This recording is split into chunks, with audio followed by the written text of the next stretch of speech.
Good morning, students.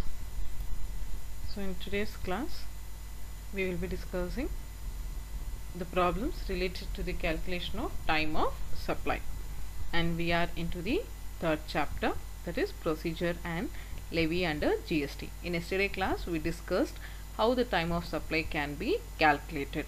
So based on the provision mentioned under GST Act, we will be calculating the time of supply, as I told you all very clearly. So we go for determining the time of supply based on the information given.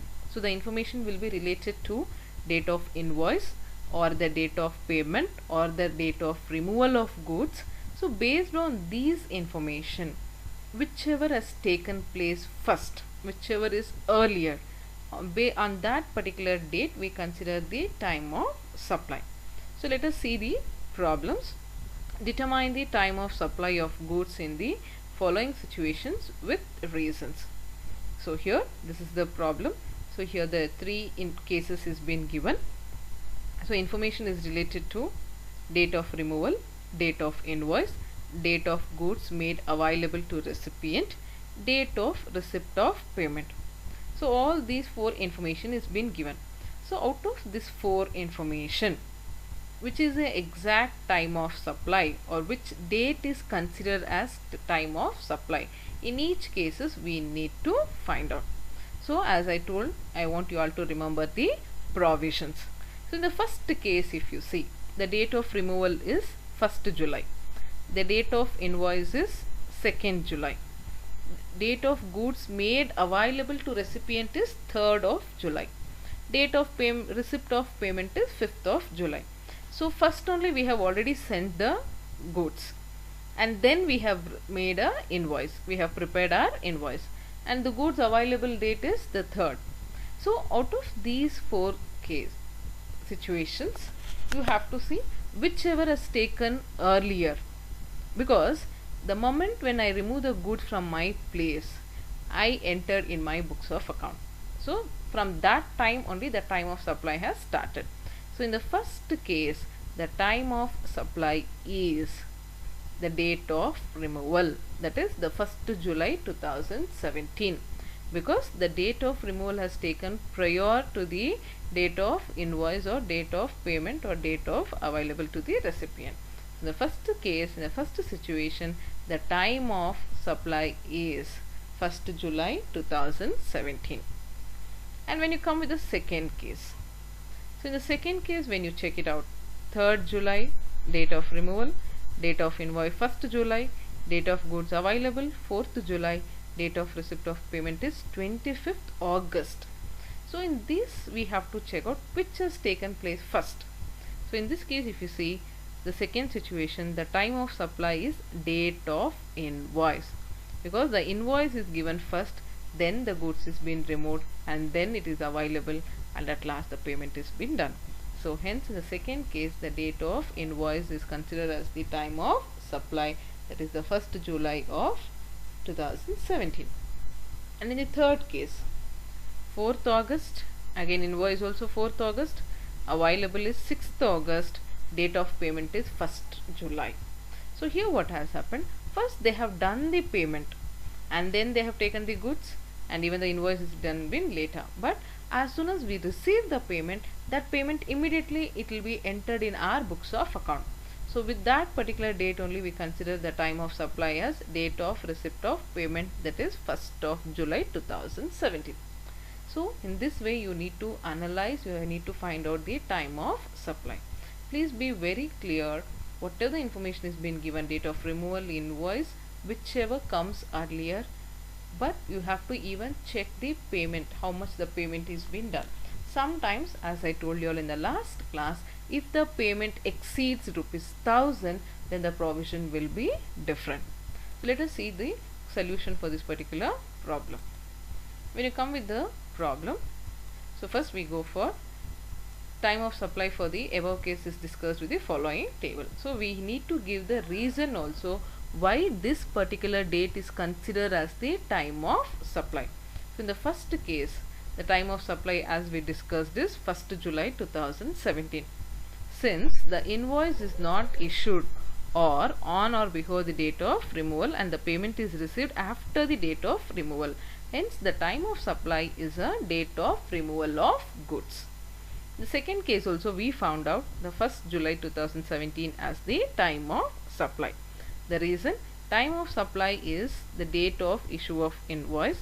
Since invoice is issued prior to the date of removal and the payment is received after the date of invoice, you just need to give the reason why you have considered the date of issue of invoice as the time of supply.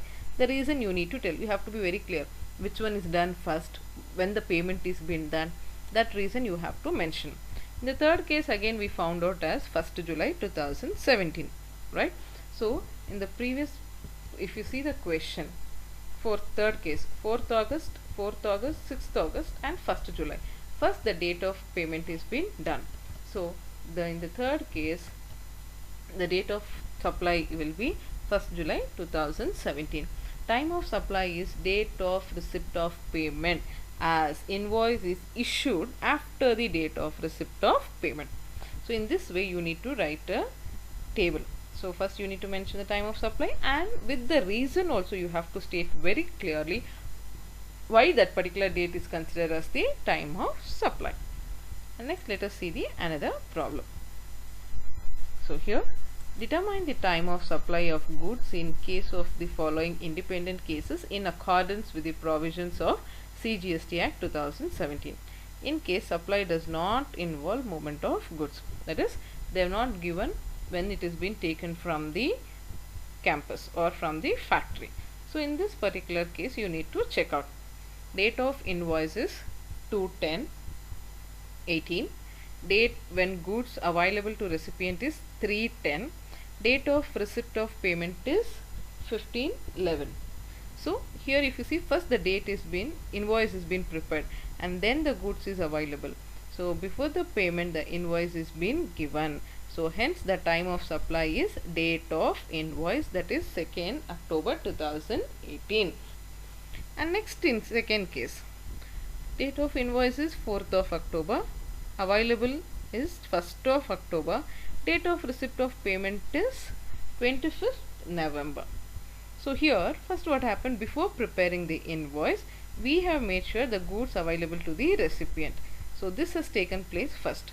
The time of supply is date when goods available to the recipient, that is 1st October 2018, since the payment is been done later days. Now next case, invoice 4/11 November 4, goods available 6th November and payment is 1st October. So here first payment is been done, later on they have taken the goods and invoice is also prepared later days. So the time of supply is date of receipt of payment, that is the 1st October 2018. I hope students you are very clear how to find out the time of supply. Whichever has come first, that only we go for considering as the time of supply. Let us see the solution, how to write for this particular problem. So time of supply for the above case is discussed with the following table. So very clearly, in the first case we found out 2nd October. The reason is date of supply is date of issuance of invoice, since invoice is issued prior to the date when goods are made available to the recipient and the payment is received after the issue of invoice. In the second case, that is, if you want to check out with the question, see in the second case 4/10, 1/10, 25/11. So in this the day time of supply is 1/10. So if you check out, it's given as the 1/10/2018. Date of supply is date when goods are made available to recipient and the date of issuance of invoice is after that date and the payment is also received at later date. So like this you need to mention the reason. It's not that you have to give the same sentence. You can give the comparison why this is taken as time of supply. Whether the goods payment would have been done later days or invoice you would have prepared in early days. So that you need to write the comparison. And fourth case again it is 1st October. The date of supply is date of receipt of payment, since invoice is issued after the date of the payment. Clear? The same way you need to write in the form of table. And in the next question if you will check out, See, I want you all to find out the time of supply for this particular question. So I have given only the question, I have not given you all the answer. I want you all to find out, and please make sure you write the answer in your notes. Determine the time of supply of goods from the following situation with the reason. So date of removal is given, date of invoice, date of goods available, date of receipt of payment. So 1st June, 2nd June, 3rd June, 15th June. I want you all to find out when is your time of supply. Next 3rd June, 1st June, 4th June and 25th August. Right? So I want you all to find out when is the time of supply. The third case 4th July, 4th July, 6th July and June 1st. So I want you all to find out when is the time of supply. So I want you all to write in the same tabular form with the reasons for each case. That is very, very important. And the next question is 4th question. Find out the time of supply. TO is nothing but the time of supply for the following case. So here in this particular problem, date of invoice is 2nd 8, date of goods available 3/8, date of receipt of payment 5/7. So find out which is your time of supply. Same second situation 1/8, 4/8, 25/9. You need to find out the time of supply. 4/9, 6/9, 1/8. So which is considered as the time of supply. So in the same tabular form I want you all to answer for these two questions. And please make sure you all answer and post it in your regular class group so I can go for checking out your answers. Once if you all post in the group, then I'll give you all the final correct answer. Okay. So with this we have discussed with the calculation of time of supply. So for today's class, 2 problems I have given for you all the homework. Make sure you all do the homework. Okay. Thank you students. Have a nice day. Thank you.